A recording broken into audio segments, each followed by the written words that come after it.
Hey. Hey. Hey. Welcome to Talking to Ghosts.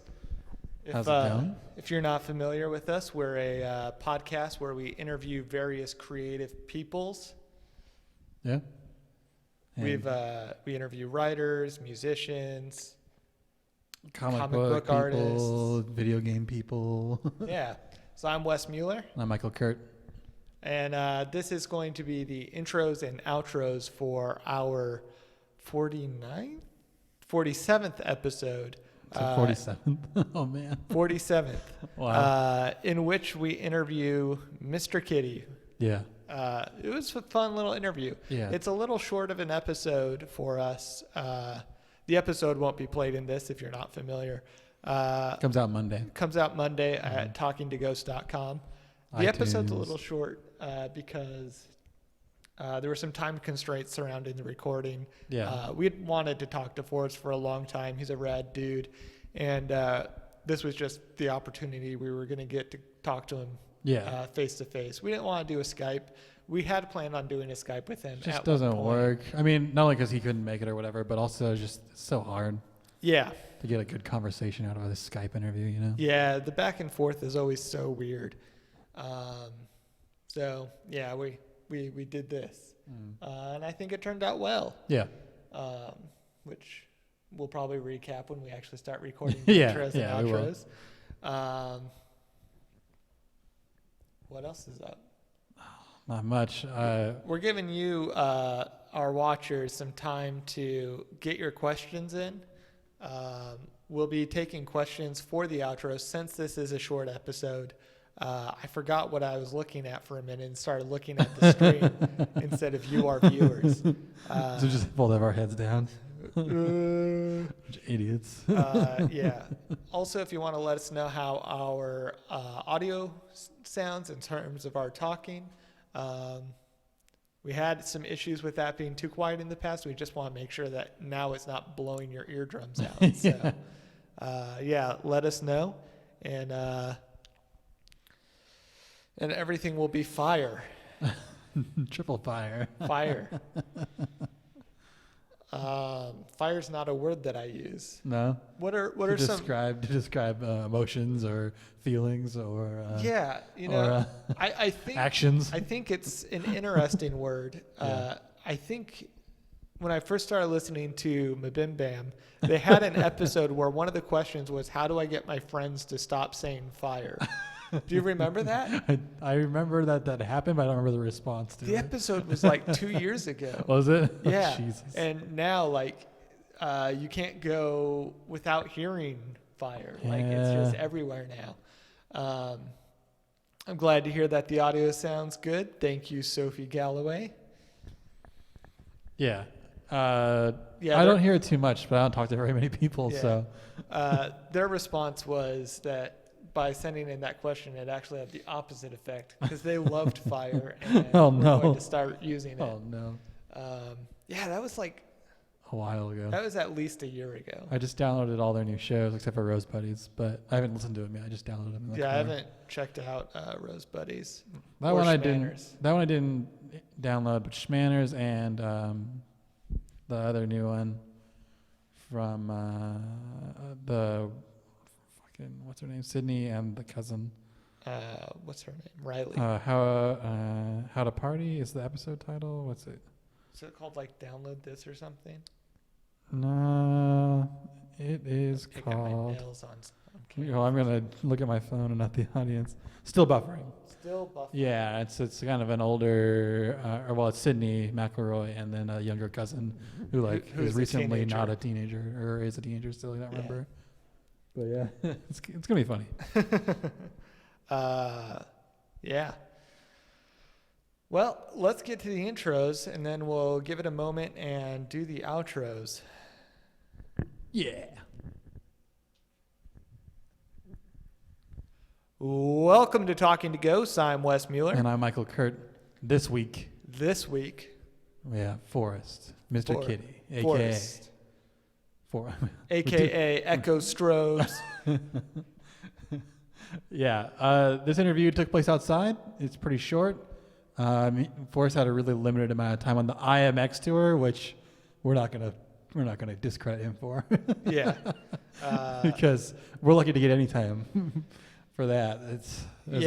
He sent me a picture of his schedule at one point, Yeah. and like literally every moment of the day Was accounted for. Yeah, and he couldn't leave. It was weird, but I was happy to have the time. Yeah. And it was cool to hear what was up with that guy, because we follow him and every once in a while poke him, but haven't had the chance to talk to him. So this is very exciting. Yeah, it was great. I really enjoyed it, and so let's let you get to that in the outro. It'll be a little longer to account for the shorter episode, so stick around. And without any further ado, here is your interview.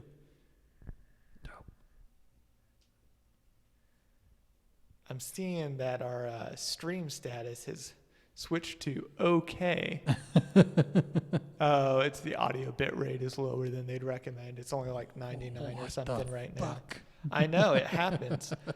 It's because I got not the best internet. Yeah, so well, you better than me. Yeah, we could not do this at your place. Probably not. Yeah, probably not. Let's see. Yeah, so any questions from the audience?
Just replaced Mr. Kitty from the last episode. Oh. So I forgot to How dare you?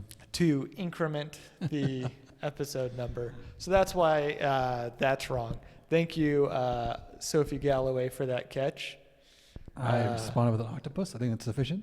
Yeah, I think that works.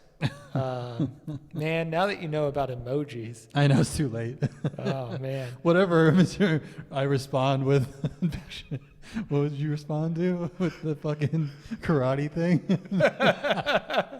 I think that was.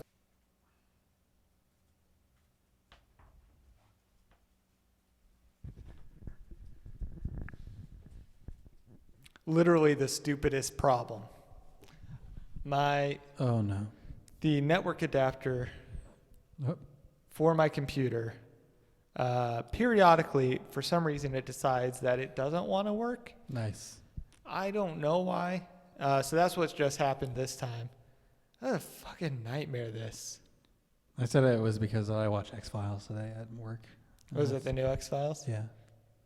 We'll talk about that in the outro, too. I haven't seen it yet. Nice. I just watched the first two. So without further ado, we're going to get to the outros before everything falls apart, the apartment burns down, and then a earthquake goes off. Omega? No. Yeah, I got it. 2010? 12? 2012? So long ago. Yeah, jeez. And that was our interview with the illustrious young hologram himself, Mr. Kitty. Man, can we talk about that show for a second? Whoa. Because, so first of all, I hadn't seen IMX before, and I'm not a huge fan. Yeah, I'm not a huge fan of IMX. But Mr. Kitty's set was real solid. I felt really good about it. Mr. Kitty did an amazing job. Yeah. He has this great white outfit with like super muscly anime dudes. And then he's got his husband doing the lighting for him. Yeah. And just it was great. Well, he was super high energy too. Yeah. real high. It was good. It was super good. I was happy about that show because there was a lot of people there that I knew that I'd never seen him before, and that were like, "Oh, I get it." Yeah. You know, the same way that we felt kind of when we saw him at Terminus. Yeah, for sure. And it's like, "Oh, this is great." Yeah. What do you think of IMX? I left. It's funny. Some people are like super competitive and they feel like, you know, if one person's doing well, then it takes away space for other people to do well. I see it as like the opposite. Yeah. Anytime I see somebody I like doing well like that, I'm so happy for them. Yeah, for sure. Well, I mean, even like the Three Teeth on Tool tour, like despite what you might think of Three Teeth, not you specifically, anybody might think of Three Teeth or whatever they have to say, that's a big fucking deal. Yeah. Like not only for a few them, but reasons. for all of us. Yeah. Like, it really is. Yeah, for more than a few reasons. I got to keep this from being in front of my mouth. Oh, no. Got to show off these teeth. Yeah, so three teeth. have you been following? Oh, my God. Have you been following that tour at all? All I've seen about it is that it's huge stadiums and they cakes. Yeah, I've recently seen the cakes. Yeah, that's kind of a weird thing. Yeah, I've been following a little bit, but yeah, all I see is the Instagram pictures basically. Yeah. And it's like, here's another stadium I'm playing in. How do you feel about playing in a stadium, by the way? I think it would bother me. I think that I couldn't do it at this point. Yeah. It would be interesting to do. I like the personal feeling of shows. Yeah. But I do think that if you've got 100,000 people, not 100,000 people, if you got 10,000 people all cheering you at the same time. It'd be a different kind of feeling. Yeah. That's got to be its own sort of rush. Yeah, and, you know, I just don't think that I would be able to get into it as much, but I could be completely wrong. Yeah. Or maybe it's a whole different kind of energy that you don't know about, you know? Yeah. Just you get this next level feeling of like all these people they love me. Yeah. Yeah. And you go home and it's like people kill themselves. Can you imagine 10,000 people being silent Ooh. when your song ends? My God, that would be so devastating. Nothing happens. You hear like a Oh my God. smattering of like you could count the people clapping in a room of 10,000 people. That would be devastating. I forgot who it was, but someone was talking about that when they went on tour with Metallica, and Metallica fans were just so like brutal and like very diehard, and they'd play and they'd be like, nope, arms crossed in the front row, just looking at you. This stadium. It's like, man, I've never loved a band that much. Man, I don't know. that's brutal. Yeah, that would stress me out pretty hard, actually. I think. Yeah, I mean, what are they going to do after this, though? That's my question. Like, what comes next? I mean, their own big tour, I hope, but Yeah, hopefully. not a stadium tour, but like just a big tour in general. Yeah, like all Roseland Theater size. Yeah, that'd be great. Yeah, that'd be. Well, even like a sold out Hawthorne show would be fucking great. Yeah. You know, Roseland's pretty big. Or I don't know. Every time I think about it, I think it's big, and I go in there and I'm like, oh, it's not as big as I remember it being. Think about the audience that they're long. going to have after this tour, though. Yeah, and that's true. I just wonder how many people will stay, you know, how many people will stick around. Yeah. Or will those people just come around for the name? Because, Yeah. they're into a Tool. Yeah, should be good, you know? I think that'll happen. Yeah. And I think it'll be good for everybody in the industrial scene. Yeah, it should be. And here's another weird side tangent to that is that Vince Staples is playing Hawthorne Theater next month or whatever. I got to see that. Yeah, it might be sold out. You should check. But I my bet point it is like Vince Staples I thought was pretty big, but he's playing Hawthorne. It's kind of not small but medium. He's not that Not as big. big. He's big to us. Yeah. He's big to us in that crew, you know. Any hip hop artist with any amount of acclaim is automatically big to us. Yeah, that's true. Yeah, that's true. I feel that way about like anytime anyone's on Noisy or something. I'm like, oh, they must be fucking big. But then I think like, oh, Distant Ballerina from Portland was on a couple of Noisy articles. Yeah. And they still play like pretty small shows in Portland. Yeah, they play like the Lovecraft. Yeah. It's an interesting thing. I don't know. For sure. But yeah, going back to this Mr.Kitty on the IMX tour, there was something before that he was showing us his itinerary, and it was super weird because like he couldn't leave. Yeah. the venue space, which I understand, but it's kind of like a weird thing Yeah. to abide by when you're like trying to get food or something by Yeah. the venue. You gotta send You know? other people out to get it. Yeah, it's kind of weird, but some of those things where it's like, okay, anything for the opportunity Yeah, to for do sure. it, you know? So, Without a doubt. yeah. Yeah, it was fun. I enjoyed it. Was that after or before the Deaf Heaven show? I don't remember. Oh, I think it was after the Deaf Heaven I show. think so too. That was super good too. Oh man, Another that was a Wonder great Ball show. Yeah. Whew. So I have a question. Yeah. What is a team of broken arms? Is that a Oh, French yeah, it is. idiom? Yeah. Sophie and I recently had a podcast episode from our podcast, The Mirror Stage, about French and American idioms. You can find it on iTunes. Yeah, or Facebook or wherever. Team of broken arms is like saying that you have two left hands, like just clumsy. Okay. You and I though are collectively a team of broken arms. Like we're trying to do something, but we have broken arms, we can't. Yeah. Yeah, she called us a bunch of fucking failures is what she called us.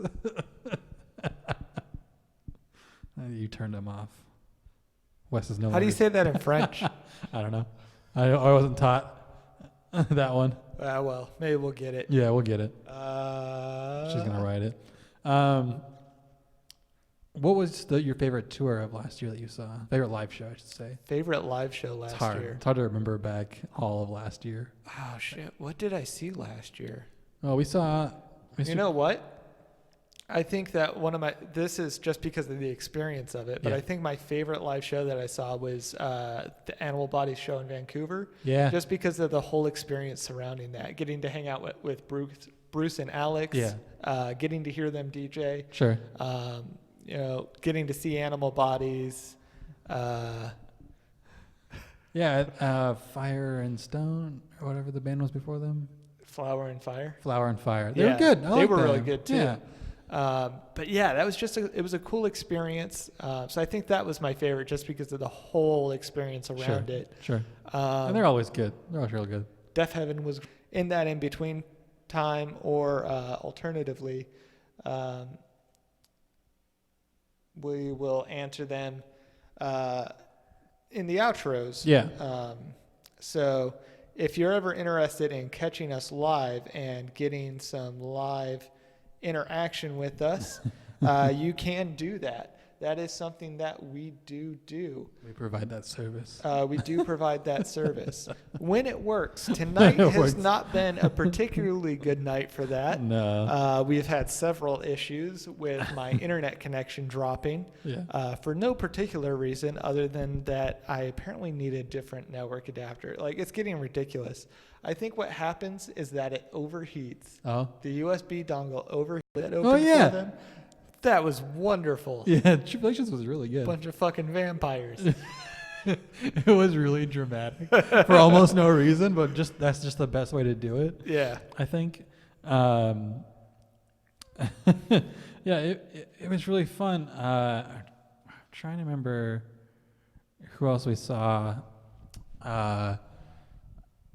Let's see. Go to the Yay Old podcast. It's good audio. Adversary played a small show at the Lovecraft, but it was That still was super super fun. fun. Yeah. Yeah. It was a good, it was an intimate show, you know. I saw Vows a couple times. I didn't get to make it to either of their shows, which bumps me out because I really like their music. I'm trying very hard to persuade them to headline the show in March. Oh, yeah? So hopefully they'll do that. Nice. Yeah. Well, I saw a bunch of shows because I went to Terminus. Yeah, Terminus counts as one show. Yeah, I'll just call it one show. Oh, Aviator. Well, that was 2014, I think, though. Oh, well, no, the No. episode came out in August 2015. Yeah, but we would have seen them. I think it was February Yeah. 2014. Or 15. Was it February? Yeah, I think it was around my birthday. Oh, Crusty Punk House, probably around this neighborhood. I bet it and was filmed in one of I, the two. I think it was actually. I think I know where it was. Anyway, and the main dude, which is Fred in the story, it's like, yeah, fuck the system, and yeah, just body image is just something that's made up and all this stuff. And then it shows him like taking his bike out of the house. He's like, oh, I'm going to go to the co-op now or something like that. And he like goes and like secretly looks around and like goes to the gym and is like, oh, it's so nice here. And like just builds his body. But then is like one of his roommates or something walks by the glass panel of the gym. And he's like, what? And then they go in to like confront him and then they start working out and they all get into it. So they're all like sneaking in at different times to use the gym. Oh, it's good. That's funny. Yeah, it makes sense to me. It's fun. Yeah, but like it's pretty true. It's pretty accurate. I've lived in Portland for my entire adult life. Wow, and 10 years now. Yeah, wow. 10 years this year. That's crazy. And I've seen that stuff the entire time I've lived here, and I can't get mad at Portlandia. No, because it isn't showing anything that doesn't happen. No, definitely not. Like it turns it up to 11. Sure. But it's all based in truth. Yeah. And that's fair to say. And I appreciate that question, except for it's a repeat. Patrick. It was Patrick, right? Yeah, it was Patrick. Yeah. Another question we had was from Chris, and it's was your 2016 most anticipated release? I think Solve is a highly anticipated release. That is the Brant Showers side project. Brant and Amon. Yeah. Yeah, that's definitely anticipated. What else is anticipated? And I was talking about this before the podcast, but I really only know the Audio Trauma releases, which is real bias. But that's because I back the Indiegogo campaign, and they have a full list of their 2016 releases. Yeah. And it's not because I don't care about anything else. It's just I don't really surf the new releases or upcoming releases very much. Yeah, I don't watch that stuff. I don't even know where people find that stuff out. Like, there's probably some forum where people post like, "Hey, I'm working on this album and it's coming out this year." Yeah, probably it's Reddit now. I don't fuck with that. No, I don't fuck with that. Yeah, so I don't really have any anticipated releases of 2016 because I don't pay enough attention to what's coming up. Sure. I pay attention as it comes out, obviously, because we do Poltergeists and because I love music. But I don't pay attention as it's coming up. So on the Audio Trauma front, there's a new Sonic area, which will be good. That'll be good. Yeah, and there's a new Hologram. Oh, that'll be good too. Yeah, that'll be good. My anticipated releases list is going up. Yeah. It's reached like 3 or 4 now. Yeah. So in February, there's a new Rotterdam on Metropolis, which will be good. Weird. Yeah. I don't know any of these bands. Did you ever listen to THYX? Thix? Did you ever listen to THYX? I think I did. I don't think I was a huge fan of it. I have a mixed relationship with Mind in a Box. Mind in a Box. Yeah. I can appreciate the storytelling that they're trying to do. Sure. But I'm just not a huge fan. I like the first couple of releases, but the new ones, it took me a long time to like be able to sit and listen to them. Yeah. I can now, but only if I do it like in order. Yeah. Because I don't know, I'm not a big fan of the clean singing Mind in a Box. That's just me. But there's a new Tim Skold album coming out. You're gonna buy that. It's called The Undoing. I don't know who Tim Skold is. You don't know Tim Skold? Tim Skold was the guitarist, bassist, something like that for Marilyn Manson for a while. Oh. He went off solo, and I don't like his music. That's cool. So if he likes it, we get into a lot of disagreements. The reason I don't like it, though, is because the lyrics are very unintelligent. Yeah. Like, so much so that I turn it off, usually. Like, I always try because I'm like, all right, I'll give it a try. I can respect that the music's weird and whatever. But when it's like, anybody who uses the word fuck in their album, I'm not going to like it. Like, it's got to be done really well. Like, Crystal Light has a fuck in their album. I like that part. But it's very impactful where it is, and it's nicely placed. But anyone who uses fuck in their chorus line, I should say, and they repeat it over and over again. Yeah, unless you're a punk band. Like, even explicitly punk. Well, I mean, like, if I give some excuses because it's usually intelligently if you're used. Like street funk or street punk or street funk, isn't that what hip hop is? Yeah, street funk. If you're like an oi street punk band, I'm not going to